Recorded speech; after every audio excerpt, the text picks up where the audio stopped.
प्रदेश में भारतीय जनता पार्टी के लिए अलग कानून और कांग्रेस के लिए और आम जनता के लिए अलग कानून, दो कानून चल रहे हैं क्या? अभी भी 3 से 4 एनकाउंटर, फर्जी एनकाउंटर अभी भी हुई है। तो आप छत्तीसगढ़ को आखिर क्या उड़ता हुआ पंजाब बनाना चाह रहे हो? पीसीसी चीफ दीपक बैज के पास हम पहुंचे। पिछले 11-12 माह में विपक्ष की भूमिका कैसे देखते हैं आप? अपने आप को कितना नंबर देते हैं? अगर कोई खिलाड़ी होता है तो स्वयं नंबर तो नहीं दे पाता, लेकिन खेलता अच्छा है। कांग्रेस रायपुर दक्षिण क्यों हार गई? आश्चर्यचकित था, चौंकाने वाला था। तो भारतीय जनता पार्टी खुद को भी उम्मीद नहीं था कि शायद 40,000 से जीत पाए। अब ये कहा जा रहा है कि आकाश शर्मा का चयन ठीक नहीं हुआ, उनके दामाद को कांग्रेस ने टिकट दे दिया, इसलिए समीकरण ठीक नहीं। इसमें कोई न किसी करीबी न किसी कोई दामाद का सवाल नहीं। दीपक बैज भूपेश बघेल की छाया से बाहर नहीं निकल पा रहे, वो केवल प्रवक्ता का काम कर रहे हैं। कोई भारतीय जनता पार्टी का कोई एक नेता हमारे बारे में क्या सोचता है, क्या है, वो उनकी मानसिकता है। दीपक बैज बहुत तेजी से ऊपर उठ रहे थे, कहीं कुछ भीतर साजिश तो नहीं चल रहा दीपक बैज को डाउन करने के लिए? मैं तो नहीं मानता ऐसा कुछ। कब तक बैठेंगे इस कुर्सी पे आप? भारतीय जनता पार्टी बोल रही है कि हमें अभी तो बड़ा मुश्किल से 1 साल भी नहीं हुई है सरकार में आए, विपक्ष इतना क्यों आक्रामक है? अच्छा, क्या दीपक बैज नाइट वॉचमैन की भूमिका निभा रहे हैं? बिल्कुल भी नहीं। कांग्रेस पार्टी कोई टेस्ट क्रिकेट नहीं खेल रही है, हम सीधा वनडे और T20 खेल रहे हैं।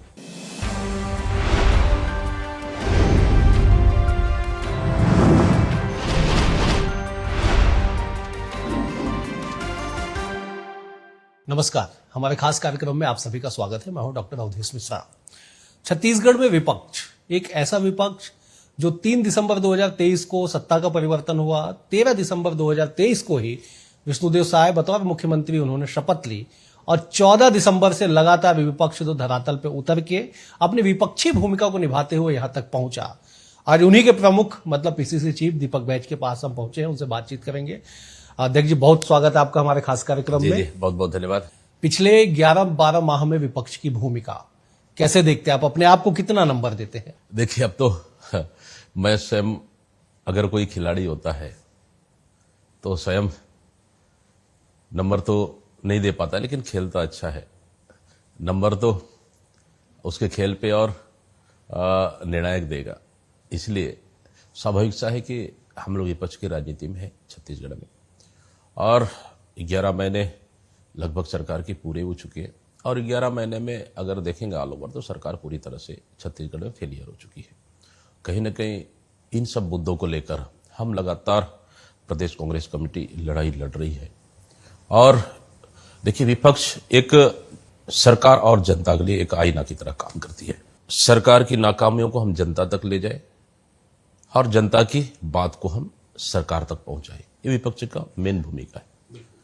लेकिन यहां तो ऐसा है कि सरकार बिल्कुल आंख कान नाक सब बंद करके बैठी है, कोई सुनने को तैयार नहीं। सरकार कौन चला रहा है, कहां से चल रही है, किसके हाथ में कंट्रोल है, मतलब पूरी तरह से देखा जाए ऑल ओवर सरकार का, चाहे कानून व्यवस्था के मामले में हो, चाहे उनके योजनाओं को लेकर हो, या फिर उनकी प्लानिंग, मतलब पूरी तरह से कहीं भी नहीं दिखती है। ऑल ओवर देखा जाए तो सरकार पूरी तरह से 11 महीने में ध्वस्त हो चुकी है।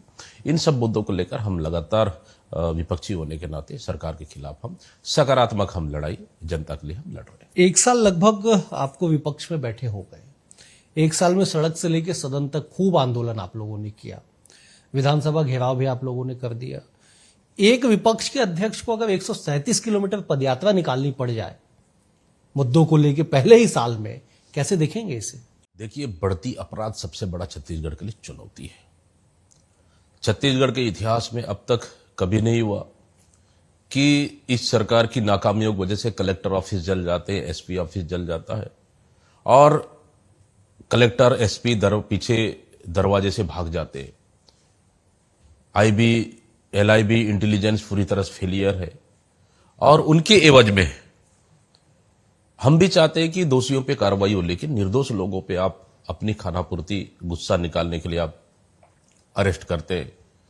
हमारे एनएसआई का जिला अध्यक्ष, यूथ कांग्रेस का जिला अध्यक्ष, हमारे विधायक बिलाय देवेंद्र यादव जी, जो सिर्फ 10 मिनट जाके उस कार्यक्रम में मंच के नीचे बैठते हैं, सामने बैठते हैं, 10 मिनट रह के वापस हो जाते हैं, और कई सतनामी समाज के निर्दोष युवाओं को आप, जो कभी बाजार चला गया तो कभी पिक्चर देखने गए या कभी ससुराल गए, जो कार्यक्रम थे भी नहीं, कोई मार्केट में ठेला लगाया है, उनको आप अरेस्ट करके अपनी खाना पूर्ति करते हैं, ये तो न्याय नहीं है। उसके बाद ये नाकामी हो गए। कवर्धा को देखें, पूरी तरह से कवर्धा अपराध गढ़ बन चुका है। लोहारडी की घटना कोई भूला नहीं है, बलरामपुर की घटना, या आपके मुख्यमंत्री के जसपुर जिले जल रहे हैं। रायपुर में लगातार हर दूसरे दिन 2-2 हत्याएं हो रही है, लूट बलात्कार हो रही है। राखी के जैसे दिन आदिवासी बहन सुरक्षित नहीं है, उनके साथ बलात्कार होती है। गोलीबारी सेंट्रल जेल के सामने चलती है, जसपुर में गोलीबारी चलती है, अंबिकापुर में दिन दहाड़े लूट हो रही है। हम रात का घटना देखें तो सरेआम डंडा लेके युवा दुकानों में घुस रहे। आखिर सरकार और कानून की राज है कि नहीं? इन मुद्दों को लेकर हम एक विपक्ष होने के नाते, जबकि अमूमन देखते हैं कि 3 साल के बाद विधानसभा घेराव, बिल्कुल, तो हम लोगों ने 6 महीने के अंदर विधानसभा घेराव के बढ़ती अपराध और बिगड़ती कानून व्यवस्था को लेकर, फिर उसके बाद लोहारडी घटना को लेकर पूरे प्रदेश बंद किए, ताकि छत्तीसगढ़ की जनता की सुरक्षा सबसे बड़ा चुनौती है विपक्ष के लिए और सरकार के लिए भी, हम भी चाहते हैं।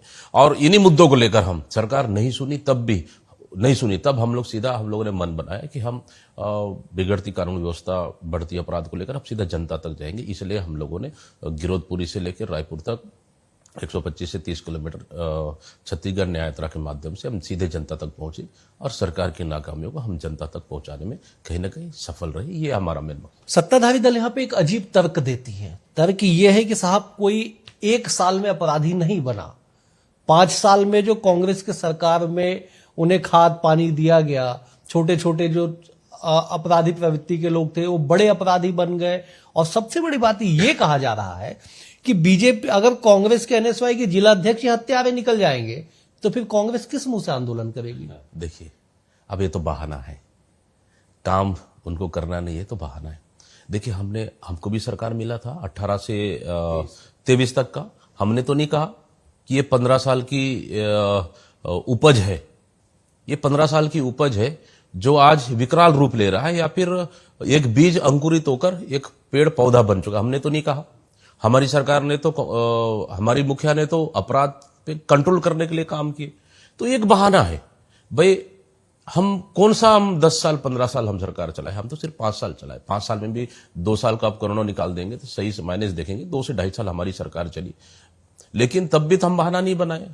सरकार का काम है काम करना। अपराध पे, आप बढ़ती अपराध पे कैसा नियंत्रण करोगे? एक भारतीय जनता पार्टी के कार्यकर्ता एक रेस्टोरेंट पे जाते हैं और गाना डीजे बंद करवाते और पुलिस को चुनौती देते, हिम्मत है तो हमको गिरफ्तार करके दिखाओ, हिम्मत है तो हमको टच करके दिखाओ, हिम्मत है गाना बंद करके दिखाओ। पुलिस को चुनौती देता है तो फिर एक नगर पंचायत का अध्यक्ष अपना पलारी खुलेआम डीजे बजा के अश्लील गाना पे बीच सड़क में मंदिर के सामने डांस करता है दारू पी के, और पुलिस को सस्पेंड कर दिया जाता है। उन पे कार्रवाई क्यों नहीं? मेरा सवाल, उन पे कार्रवाई क्यों नहीं? अगर देखिए, कानून तो सबके लिए बराबर है, न्याय सबके लिए बराबर है। अगर चाहे उनके पार्टी के कार्यकर्ता भी हो, अगर गलत करता है उस पर कार्रवाई करना चाहिए। अगर ऐसा सरकार करती तो मैं समझता हूं नियंत्रण रहता। क्या हमारी सरकार थी? हमारी सरकार में हमारे कांग्रेस के कार्यकर्ता कोई गलत किया, उनके ऊपर एफआईआर नहीं हुआ है क्या? हमारे कार्यकर्ताओं की सरकार रहते हुए हमारे कार्यकर्ताओं के ऊपर भी एफआईआर हुआ है। तो ये चीज सरकार में क्यों नहीं? एक एफआईआर, आप एबीवीपी कार्यकर्ता का एफआईआर आप 2 घंटे के अंदर ले लेते हो और हमारा एफआईआर आप 2 दिन नहीं लेते हो। नहीं, आप तो थाने में बैठे थे। हाँ, बिल्कुल भाई। अगर उनका एफआईआर आप ले रहे हो, हमारा एफआईआर पे जांच पे डाल रहे हो, ये क्या तरीका है? मतलब प्रदेश में भारतीय जनता पार्टी के लिए अलग कानून और कांग्रेस के लिए और आम जनता के लिए अलग कानून, 2 कानून चल रहे हैं क्या? मैं पूछना चाहता हूं। अगर आप राजा हो इस प्रदेश के, आपको जनता ने उस कुर्सी पे बिठाया है, तो आपको न्याय बराबर लेके चलना चाहिए, कानून बराबर लेके चलना चाहिए। गलत है, सही है। लेकिन आपके पास गलत और सही का आकलन आपके पास नहीं है, तो फिर राजा रहने कोई मतलब नहीं है। मतलब आप तो फिर वो धृतराष्ट्र बन गए। आप चीरहरण हो रहा है, आप आंख में पट्टी बांध के रखे हो, ऐसा सरकार नहीं चलती है। अच्छा, आप कानून व्यवस्था पे लगातार बात कर रहे हैं। आज ही पुलिस ने एक आंकड़े जारी किए, पुलिस के आंकड़े, सरकारी आंकड़े। वो कहते हैं कि 2023 की तुलना में 2024 में अपराध कम हुए हैं। वो डेटा दे देती है कि साहब पिछले बार अगर 100 हत्या हुई तो इस बार 90 हत्या हुई है। देखिए ठीक है, सरकार को आंकड़े जारी करना चाहिए, लेकिन आंकड़े जारी करने से आपका अपराध रुकेगा क्या, मैं पूछ रहा हूं। अगर आपका आंकड़े जारी करने से आपका अपराध रुकेगा तो फिर क्यों नहीं रुक रहा है? सिर्फ अपनी नाकामियों को छुपाने के लिए आप आंकड़े जारी करना, ये तो आपकी काबिलियत नहीं है। आपको गृह मंत्री बनाए, आप मुख्यमंत्री बनाए, तो फिर आपकी जवाबदारी है प्रदेश में कानून व्यवस्था बनाए रखना चाहिए। आप दो मीटिंग 1 महीने के 1.5 महीने के अंतराल में आप लेते हो, कलेक्टर एसपी कॉन्फ्रेंस, ये कानून व्यवस्था बनना चाहिए, उसके बाद कानून व्यवस्था नहीं बनी, फिर आप क्या सरकार चला रहे हो? गृह मंत्री समझ में नहीं है, वो बोलते कुछ है, कुछ करते कुछ है। मतलब आप लोहारडी जैसे घटना में आप बोलते हो कि नहीं, एक हत्या हो जाती है, हत्या लगा के फांसी टांग दिया जाता है, आप उसको बोलते हो आत्महत्या है। उसी गुस्से में तो दूसरे घर जला दिए, दूसरे घर जलाने के बाद आप तीसरे को आप पुलिस कस्टडी में मार मार के उसको हत्या कर दिया जाता है। उस पर आप अभी तक हत्या का केस दर्ज क्यों नहीं है? मैं पूछना चाहता हूं इस सरकार से। देखिए, अगर आम आदमी हत्या कर दे तो उसके ऊपर केस दर्ज होगा, अगर पुलिस प्रशासन हत्या कर दे तो उसके ऊपर दर्ज नहीं होगा। मतलब इस सरकार में पूरी तरह से छूट दिया गया है क्या? बलरामपुर की घटना पे जो हमारा बंगाली समुदाय का एक युवक है, मुझे शायद ध्यान नहीं है नाम, मंडल है, उनको थाने में मार दिया जाता है, फांसी बाथरूम में फांसी लगा के। अजीब मतलब ये तर्क है। मतलब इस तरह के मतलब अंधेर नगरी चौपट राजा की कहानी इस सरकार में है। इसलिए आप आंकड़े जारी न करके आपको जमीनी हकीकत आपको पे काम करना पड़ेगा। दीपावली के बाद से अब तक लगभग 20 से अधिक हत्याएं हो चुकी है रायपुर में। बस स्टैंड जैसे जगह ना, भाटागांव, वहां पे बलात्कारें हो रही है। मतलब रायपुर चारों तरफ पुलिस थाने, उसके बाद खुलेआम चाकू, खुलेआम डंडा लेके घूम रहे हैं, पिस्टल चल रहा है, गोली चल रही है सेंट्रल जेल के सामने। क्या यही कानून व्यवस्था है क्या? क्या आंकड़े जारी कर आप अपने आप संतुष्ट? मतलब लोग छत्तीसगढ़ और रायपुर रायपुर राजधानी जैसे सुरक्षित नहीं है। लोग छत्तीसगढ़ में दहशत के माहौल जी रहे हैं, शाम को निकलने के लिए डर रहे हैं, सवेरे मॉर्निंग वॉक के लिए डर रहे हैं, कब चाकू चल जाए। ये स्थितियां प्रदेश में बनी हुई है। इसलिए सरकार पूरी तरह से अपराध का गढ़ इस छत्तीसगढ़ को बना दिया है और कहीं ना कहीं अपराधियों का मनोबल बढ़ा हुआ है और सरकार खुद अपराधियों को कहीं ना कहीं श्रेय देने का काम कर रही है। आप बस्तर से आते हैं, बस्तर के सांसद भी आप रहे, प्रतिनिधित्व आपने किया देश में, संसद में। बस्तर में टारगेट सेट कर दिया गया कि मार्च 2026 माओवादियों का खात्मा, और काम भी किए जा रहे हैं। आंकड़े जारी हुए कि पिछले 11 माह में, जब से बीजेपी की सरकार बनी, 213 नक्सलियों को मार गिराया गया है। और सरेंडर करने वालों और गिरफ्तारियों की अगर बात कर ली जाए तो वो आंकड़े 1600 के पार है। देखिए, हम तो पिछले 15 साल में भी देखे, इनकी 15 साल की सरकार में भी देखे, ऐसी सरेंडर और ऐसी गिरफ्तारियां, कई फर्जी आदिवासियों को फर्जी नक्सली के नाम से जेल भेज दिया गया, कई आदिवासियों को फर्जी सरेंडर किया गया, उसकी फर्जी जेल जो भेजे ना आदिवासियों को, उसको 15 साल की कारनामा को हमारी सरकार ने छोड़ने का काम किया है। कई फर्जी एनकाउंटर हुए, अभी भी एनकाउंटर ना, अभी भी 3 से 4 एनकाउंटर, फर्जी एनकाउंटर अभी भी हुई है। ये हमने नहीं, गांव वालों ने कहा है कि ये गांव के हमारे सदस्य हैं। आप चाहे 2-3 केस में आपको उदाहरण भी दे दूंगा मैं। अंतागढ़ का जो कोयलीबेड़ का इलाका है, वहां पे भी उनका जॉब कार्ड है, उनका आधार कार्ड है, उनका पैन कार्ड है, पैन कार्ड शायद नहीं, जॉब कार्ड, आधार कार्ड है, राशन कार्ड है। वो कैसे नक्सली हो सकते हैं बताइए? गांव वालों ने कहा जांच कराए, हमने भी कहा भाई वर्तमान सिटिंग जज से जांच कराओ। अगर आप डर नहीं है आपको नक्सली है तो जांच कराना चाहिए, क्यों नहीं कराए? तो ऐसे मामले, कई मामले, हाँ नो डाउट कि बहुत केसेस हैं जहां पे टारगेटेड एनकाउंटर भी हुआ है, ये भी हुआ है। तो वहां तो कोई आवाज नहीं उठा, हमने भी फोर्स को बधाई दी है, जनता ने भी कोई आवाज नहीं उठाई। तो कुछ जगह गलत तो हुआ है, लेकिन फिर भी हम 2014 में जब इनकी सरकार बनी, 2014-16 भी टारगेट दिए, 2018 भी दिए, 2020 भी दिए, 2022 को भी देखे हम लोगों ने, और 2024 को भी देखे, और 2026 को भी देख रहे। देखते हैं 2026। देखिए, हम भी चाहते हैं बस्तर में शांति आना चाहिए, लेकिन वहां के निर्दोष आदिवासियों को मारकर आप शांति लाते हो, तो इसके पक्ष में हम नहीं है, इसके पक्ष में हम नहीं है। टारगेटेड एनकाउंटर हो, नो डाउट, उस पर हम सहमत हैं, लेकिन निर्दोष आदिवासियों को मार के आप बस्तर में शांति लाओगे, इसके लिए कांग्रेस के पक्ष में नहीं है। ओरिजिनल टारगेट हो, इसमें हम सहमत हैं, लेकिन गांव वालों को आप अपनी खानापूर्ति करने के लिए, आपको पता है अभी एक वीडियो आया था ना कि फोर्स के आसपास वहां के आदिवासियों को जो खेत है उसको मतलब धान काटने तक नहीं दे रहे हैं। ये मामला भी सामने आया, धान काटने नहीं दे रहे, फिर हमारा आदिवासी किसान करेगा क्या? बस्तर का आदिवासी तो ज़्यादा धान तो बेचता नहीं है। अंदरूनी क्षेत्रों में बीजापुर, सुकमा, इन क्षेत्रों में देखें तो वो साल भर उसके लिए वो धान का फसल खाने के लिए काम आता है। अगर उसको कटाई नहीं करेंगे तो कैसे होगा? तो ये परिस्थिति अभी भी बनी हुई है, लेकिन अब उसको बाहर आएगा क्यों, कैसे? तो ये सब चीज़ है। तो ऐसे में तो स्थितियां और विकराल हो जाएगी बस्तर में। अगर फर्जी एनकाउंटर होंगे तो फिर दिक्कत तो और बढ़ेगी, देखिए लोगों में अविश्वास बढ़ेगा। बिल्कुल हम चाह रहे हैं कि बस्तर में स्वास्थ्य, शिक्षा, सड़क, पानी पहुंचना चाहिए, सरकारी अमला वहां तक पहुंचना चाहिए और फर्जी एनकाउंटर नहीं होना चाहिए।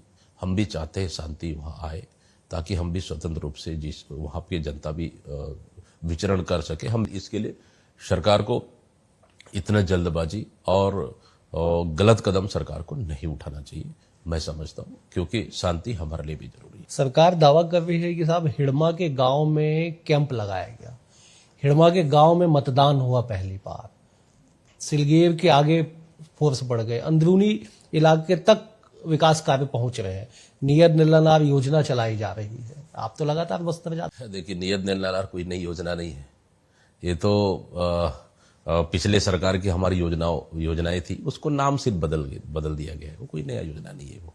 और रही बात सड़कें, सिलगेर तक तो कैंप हमारी सरकार ने लगाए और वहाँ के जितने भी प्लानिंग जो हमारी सरकार के समय हुई थी, हम लोग तो बैठ के प्लानिंग, जब हमारी सरकार थी तो बहुत सारे समय में हम लोग खुद भी देखे कैसे प्लानिंग हुआ था। उस प्लानिंग के तहत ही अभी काम हो रहा है। सरकार ने कोई भी नया चीज नहीं किया है, वहाँ कोई भी नया चीज नहीं किया है।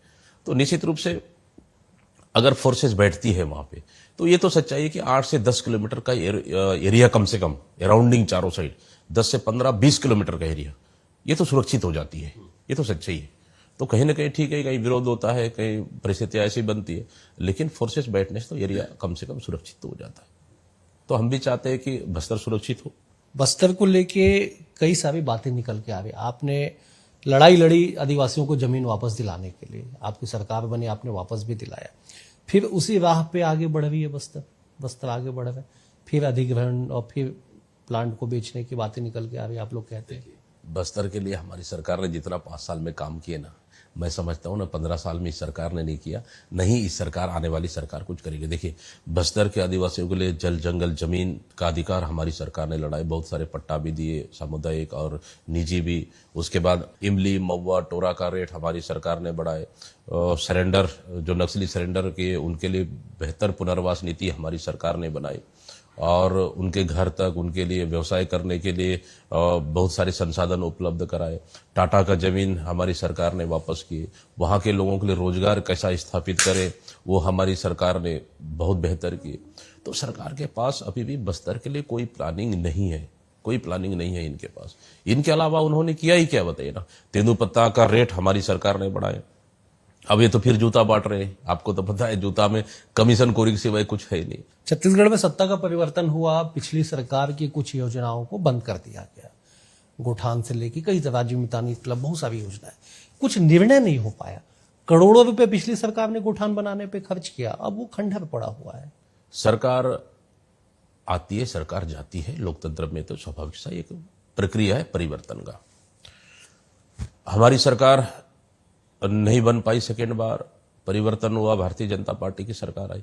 क्या सरकार बनने से योजनाओं को बंद करना, नाम परिवर्तन करना, ये जरूरी है क्या? ठीक है, आपके पास कोई अच्छा प्लानिंग है तो उसके तहत आपके पास काम करना चाहिए। अगर पिछली सरकार की कोई अच्छी योजनाएं हैं और उस योजनाओं पे वहां के लोगों को अगर रोजगार मिल रहा है तो उसको जारी रखना चाहिए। तो आखिर गोठान जैसी योजनाएं, कि हमारी सरकार की सोच थी कि गोठान के माध्यम से वहां से लोगों को, हम वहां की महिलाओं को, स्वसहायता समूहों, यूथ को हम वहां पे रोजगार दे दे और साथ ही हम एक फर्टिलाइजर से एक ऑर्गेनिक की ओर बढ़े, ये हमारी सरकार की ये सोच थी। और जिस तरह से आवारा मवेशी सड़कों पर घूम रहे थे, वो भी कम से कम एक सुरक्षित गोठान में चले जाए, ये 2-3 मेन रीजन था। लेकिन आज क्या हालत है, पूरे मवेशी आज सड़कों पर है। ये तो गौ माता के नाम से राजनीति करते हैं और गौ माता के लगातार हत्या, इस साल में, 1 साल में मैं समझता हूँ इतनी ज्यादा हत्याएं हो चुकी है, उसे कोई हद की सीमा ही नहीं है। गौ माता की हत्या हो चुकी है और कहीं कहीं आवारा पशुओं की वजह से इंसान भी एक्सीडेंटल से कई मौतें जान गई है। तो इस तरह की घटनाएं, इस पे सरकार क्यों नहीं रोक रही है? इससे बड़ा बेहतर क्या प्लानिंग हो? अच्छा, ये बोलते कुछ तो कॉरिडोर शायद संभाग मुख्यालय में करने का शायद कागजी में प्लान किए ये लोग। अभ्यारण्य, गो अभ्यारण्य। गौ अभ्यारण्य अभी तक कहाँ है? गौ अभ्यारण्य वो तो अता पता नहीं है। संभाग मुख्यालय में गौ अभ्यारण्य बनाओगे तो कैसे सफल होगा? ठीक है, कांग्रेस रायपुर दक्षिण क्यों हार गई? देखिए, नो डाउट कि रायपुर दक्षिण सीट कांग्रेस ने बेहतर चुनाव लड़ी। हमारा बूथ स्तर का एक कार्यकर्ता, बूथ का अध्यक्ष से लेके हमारा सेक्टर, हमारा फिर वार्ड का प्रभारी से लेके तमाम पार्षद, ब्लॉक कांग्रेस अध्यक्ष, तमाम बड़े लीडर ईमानदारी के साथ काम किए, मजबूती के साथ काम किए। इस समय हम लोग सिस्टमेटिक और बेहतर चुनाव लड़े। ठीक है, 34 साल का भारतीय जनता पार्टी का गढ़ है, वो 8 बार का कंटिन्यू जीता हुआ सीट है। हम चाहते थे उस सीट को जीतने के लिए लड़े और नेट टू नेट हम लोग चुनाव लड़े, लेकिन रिजल्ट आया तो आश्चर्यचकित था, चौंकाने वाला था। तो भारतीय जनता पार्टी खुद को भी उम्मीद नहीं था कि शायद 46,000 से जीत पाए। वो तो उनके बड़े नेता तमाम ये है कि 5 से 10,000 के अंदर जीत होगी। वो तो आपने भी आकलन किया, हमने भी आकलन किया, लेकिन अगर जब रिजल्ट आया तो 46,000। उपचुनाव कहीं ना कहीं सरकार के फेवर में जाता है। अमूमन ऐसा हुआ है कि हमारी सरकार में 5 उपचुनाव हुए। 5 उपचुनाव में हम देखेंगे तो 2 सीट, 3 तो हमारे थे, 2 एक जोगी कांग्रेस और एक बीजेपी, उसको भी हम लोगों ने जीते। तो अमूमन सरकार के फेवर में जाता है, सरकार के फेवर में गया। पीसीसी चीफ 20-22 दिनों तक कैंप करते हैं एक उपचुनाव में, 1 दर्जन से ज्यादा कमेटियां बनती हैं। एनालिसिस किया गया कि कांग्रेस पहली बार एकदम ग्राउंड लेवल पे जाके चुनाव लड़ रही है। पर्ची बंटवाने के लिए आपने कमेटी बना दी, फिर भी 46,000 का डिफरेंस। अगर ईमानदारी से नहीं लड़ते तो क्या होता? अब तो चुनाव है, लेकिन क्या कांग्रेस पार्टी ने ईमानदारी से चुनाव नहीं लड़े? क्या नहीं लड़ी? सबने कहा बहुत अच्छे से लड़ाई लड़ी। देखिए, वहां तो चर्चाएं, चुनाव आज भी, हार जीत की चर्चाएं आज भी नहीं है। कांग्रेस ने बेहतर चुनाव लड़ा दक्षिण विधानसभा में पहली बार, ये चर्चाएं है वहां पे ये। तो इसलिए कांग्रेस कहीं न कहीं मजबूती से चुनाव लड़ी है, एकता के साथ चुनाव लड़ती, एकजुटता के साथ चुनाव लड़ी है। बाकी परिणाम तो जनता के हाथ में है। मैंने तो कल तो पीसी के माध्यम से जनता को, वहां के जनता को धन्यवाद भी, आभार भी दिया, कार्यकर्ताओं को भी धन्यवाद दिया कि मजबूती से चुनाव लड़ा। ठीक है, हार जीत है, होती रहती है, तो जनता के हाथ में। अब ये कहा जा रहा है कि आकाश शर्मा का चयन ठीक नहीं हुआ। इसलिए कहा जा रहा है कि वो पूर्व मुख्यमंत्री भूपेश बघेल के सलाहकार रहे, संसदीय सलाहकार राजेश तिवारी, उनके दामाद को कांग्रेस ने टिकट दे दिया, इसलिए समीकरण ठीक नहीं हुआ। ये बातें निकल गई। नहीं, इसमें कोई न किसी करीबी न किसी कोई दामाद का सवाल नहीं। क्या आकाश शर्मा एनएसवाई का प्रदेश अध्यक्ष नहीं, एनएसवाई का जिलाध्यक्ष के रूप में काम नहीं किया है क्या पार्टी के लिए? क्या आकाश शर्मा एनएसवाई का प्रदेश अध्यक्ष के रूप में काम नहीं किया है क्या?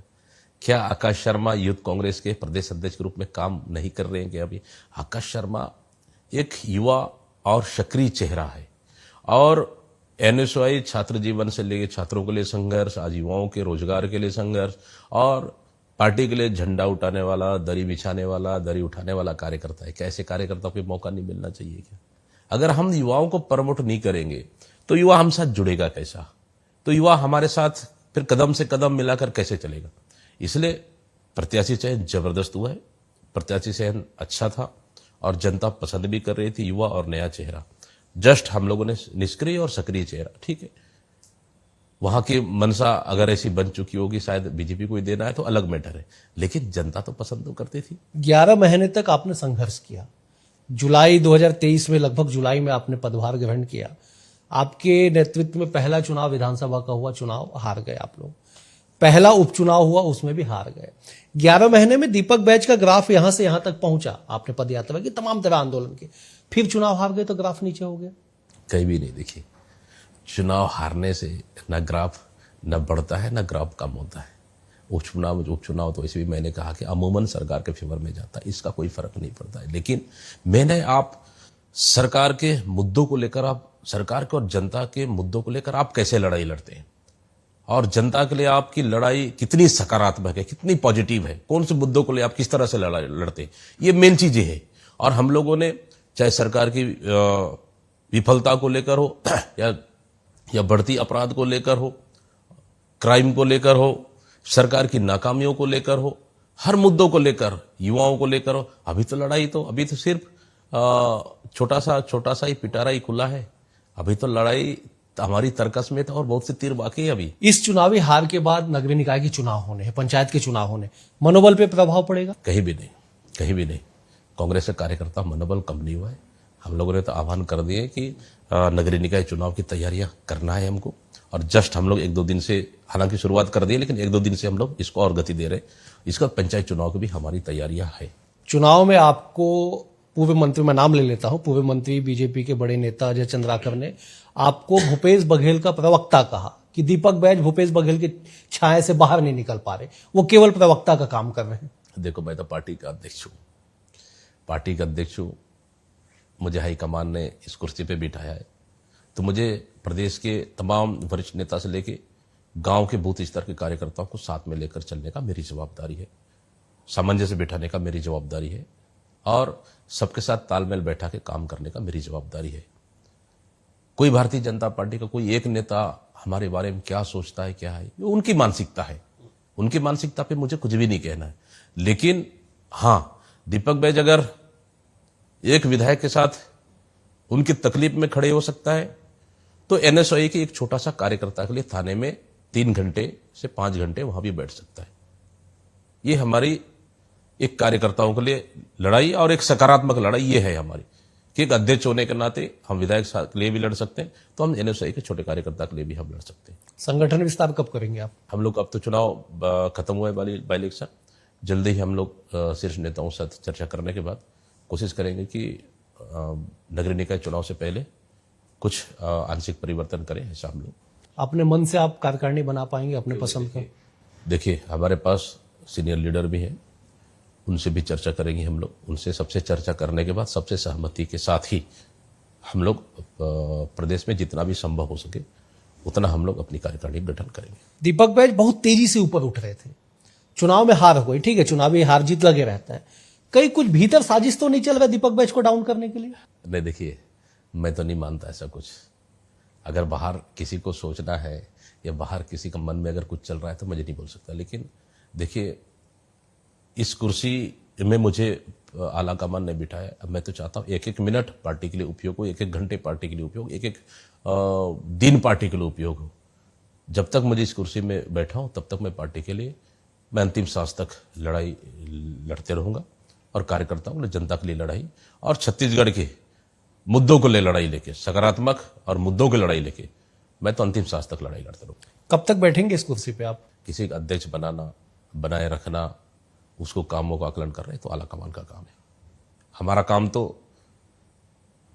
काम करना है, और हम छत्तीसगढ़ में बेहतर और मजबूत विपक्ष की भूमिका में हम काम कर रहे हैं। हमारे पास 15 विधायक नहीं है, हमारे पास 35 विधायक हैं, और 35 विधायक कहीं ना कहीं सरकार के लिए भारी है। और देखे पिछले समय सदन से लेकर अपराध के मुद्दों को लेकर, बढ़ती अपराध को, क्राइम को लेकर, सदन से लेकर सड़क तक लड़ाई, हम प्रदेश में ये मैसेज दिए कि सरकार पूरी तरह से फेलियर है। और हमारे पास 35 विधायक है, मजबूत विपक्ष है, और नो डाउट सरकार आज मतलब जवाब देने की स्थिति में नहीं है, और हमारी लड़ाई जारी रहेगा। एक आखिरी सवाल, क्या दीपक बैज नाइट वॉचमैन की भूमिका निभा रहे हैं? क्रिकेट के शब्द में कहा जाता है कि टेस्ट क्रिकेट का भी समय चल रहा है, कि आखिरी का समय काटने के लिए एक बैट्समैन को भेज दिया जाता है, क्या आप उस भूमिका में हैं? बिल्कुल भी नहीं। कांग्रेस पार्टी कोई टेस्ट क्रिकेट नहीं खेल रही है, हम सीधा वनडे और 2020 खेल रहे हैं। भारतीय जनता पार्टी बोल रही है कि हमें अभी तो बड़ा मुश्किल से 1 साल भी नहीं हुई है सरकार में आए, विपक्ष इतना क्यों आक्रामक है? अच्छा, 1 साल नहीं हुए तो आपको बलौदाबाजार और बलौदाबाजार एसपी कलेक्टर कार्यालय हम जलता देखते रहे। हम कवर्धा में 3-3 मौतें हो रही है, कांग्रेस चुपचाप हाथ पे हाथ रख के बैठे देखते रहे। बलरामपुर में हत्याएं हो रही है, उसको हम देखते रहे। सेंट्रल जेल के सामने गोली चल रही है, उसको देखते रहे। बस स्टैंड में बलात्कार हो रही है, वहां हम देखते रहे। ये हम नहीं कर सकते। हाँ, भारतीय जनता पार्टी को जब हमारी सरकार थी 4 साल लग गया बाहर, घर से बाहर निकलने में, लेकिन दीपक बैज एक प्रदेश अध्यक्ष के रूप में 6 महीने के अंदर कार्यकर्ताओं को घर से बाहर निकालकर सरकार के खिलाफ लड़ाई में मैंने पूरी ताकत झोंक दी। और टेस्ट क्रिकेट नहीं, 2020 और वनडे खेलेंगे 4 साल तक, 4 साल तक खेलेंगे। और 4 साल के बाद कांग्रेस की सरकार आएगी और निश्चित रूप से कांग्रेस की सरकार लाएंगे। बहुत शुभकामनाएं आपको, समय देने के लिए बेहद शुक्रिया आपका। अगले अंक में एक और सक्सेस के साथ होगी मुलाकात, तब तक के लिए नमस्कार।